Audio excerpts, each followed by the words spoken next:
Hello everybody, Manithral here with the weekly OSRS update, weekly video here.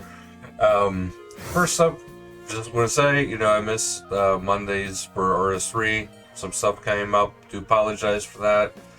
But let's go into the OSRS variant here. Today's mostly about Scurrius, the Rat King. So we have a new boss in OSRS.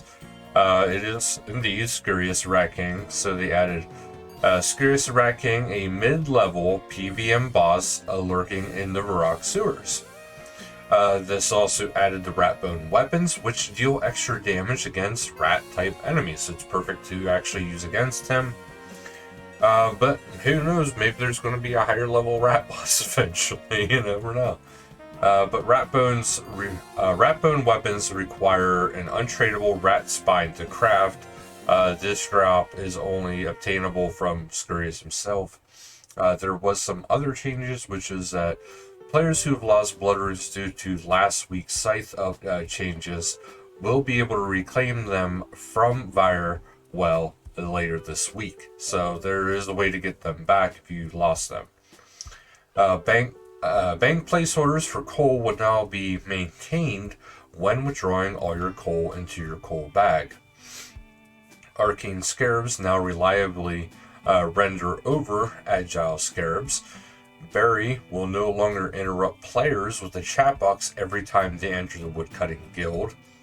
Phoenix necklace, mithril seeds, crushed bird's nest can no longer be drop traded in dangerous PvP areas like the wilderness. And then other than that, PvP Rota has moved to period A, so it's 539 US PvP, 318 UK Bounty Hunter, 548 Germany high risk PvP, 577 US free to play PvP, 559 UK LMS competitive, Worlds 390 for AUS LMS competitive, and 569 AUS Bounty Hunter have been activated with this Rota. And the PvP Arena is using the Zerker loadouts for the ranked duels and tournaments this week. Now, we talked about the rat weapons. So, first up, this is a mid-level boss, so it's aimed for players around level 60. So if you can wear Rune, Mystic Robes, and Green Dragonhide, you are ready to take on Scurrius. So, protection prayers will obviously help out, because, obviously prayer always helps out, right? But here is the images of the three rat weapons. Some kind of the basics, but kind of cool at the same time. It's at least something unique and offers something different through the game. But here is what we get for the stats. Now we're going to the rat bone bow, which is 69 ranged attack. Also, other bonuses, his attack rate is 4 parentheses of 3, and then we got range 7 parentheses 9. It requires 50 range. And then we got the rat bone staff, which has 14 magic, and other bonuses, attack rate of 4, range of 8, the 50 magic to use. And then you got the rat bone mace, which actually looked way more like a flail than a mace, which you have in a stab of a 40, slash -2, crush 60. Other bonuses is the melee strength of 55, attack rate of 4, and it says 50 attack in order to really get there. Also, just a little bit of a heads up, if you missed the Winter Summit, they do have the Winter Summit in 60 seconds on their official YouTube for OSRS, which you could find out some more stuff with it. But so far, they have the roadmap here. We just got Scurrius the Rat King, which is the first part. The next part is the Defender of Rock, so I'm assuming that's going to be next month's. But that is going to be, it's spring of 2024, so later in the spring it'll be having that. But that's going to expand the Majorette story. You're going to be able to get armored zombies, and then there's going to be community decided rewards, which I've got a feeling those polls are soon going to be hitting then. And then also in the spring, we have the Wilderness update, which is the Chaos Temple rejuvenated, multi-combat hotspot, new rewards, chivalry scroll, and content for all builds. So that's actually really awesome. And then in March 20th of 2024, so this one actually has a date. This is the start of the Varlamore.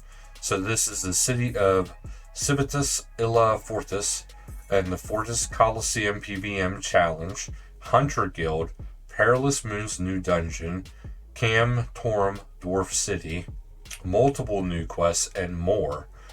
And then the summer, they have the seasonal game mode, bigger breaches, sigils return, improvements to keys, sigils, and more. And then summer, we also, again in the summer, they have the remake with OSRS Twist, Tormented Demons, new rewards, Rites of Balance of Players Expansion. And then in summer of 2024 again, we have the more Varlamore, which has a area expansion continues, which consists of the Island of Eladrin Herblore activity, Hailstorm Mountain new group boss, and more new quests. So there's much more going on. Also, just a reminder, I don't, kind of curious why they showed this, but hey, join a clan. But they're going to be retiring the forums. So they're trying to get people to, reach out more, join the Discord, join clans, trying to keep up with, stuff that's going on with the game itself as well. Discord is still a great way to get in touch with anything RuneScape related. If you are not, somebody who is a clan oriented person, you can still join the Discord. You don't really have to talk to people if you don't want to. But it's a great way to see about suggestions that are going on if you want to make a suggestion. Also getting some news. And then you also have, my channel here. If you're coming here for the news, it's fantastic. I really appreciate you. I really appreciate you stopping by and watching. Because I do plan on continuing this no matter what. And then there is a Trailblazer 4 Reloaded survey. So you can check that out. Give your feedback on it. Me personally, I was enjoying the Trailblazer. I just kind of got burned out on it. I don't know. I couldn't get into it. I don't know why. But there is going to be... Oh, okay, yeah, the Blood Rune Disappearance, we already got that. So that is actually completely it, other than if you guys want to get some merch from Makeshift. You have KBD, Elverg, and Vorkath, the OS version of Vorkath. So that is it for this week, guys. Thank you guys so much for watching. And until next time, later, guys.